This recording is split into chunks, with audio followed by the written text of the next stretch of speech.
कैसे खेली सैया जी अइले नाही घरे। होली कैसे खेली सैया जी अइले नाही घरे। होली कैसे खेली देवरो न हवे देखा घरे। होली कैसे खेली देवरो ना हवे देखा घरे।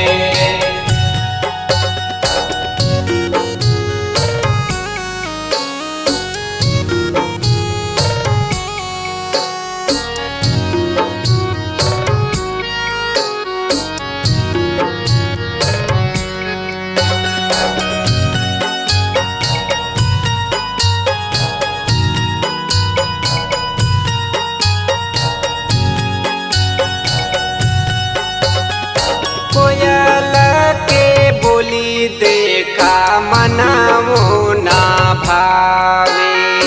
मनमो ना भावे रामा मनमो ना भावे। कवनो संदेशा लेके काका ना आवे। काका ना आवे रामा काका ना आवे।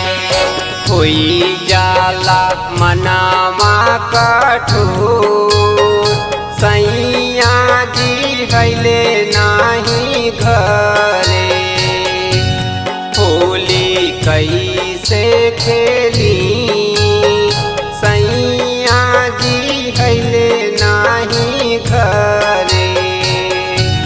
होली कैसे खेली देवारो ना हवे देखा घरे।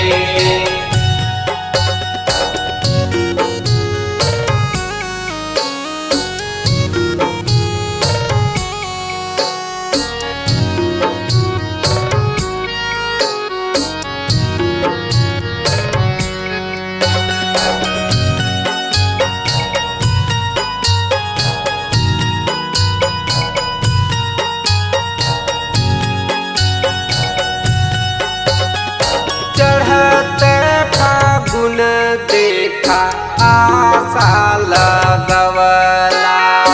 आशा लगवला सैया आशा लगवला। जो हनी रहिया तू घर माना अइला। घरवा ना अइला सैया घरवा ना अइला।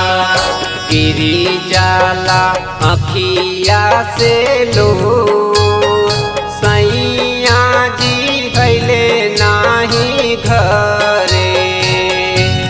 होली कैसे खेली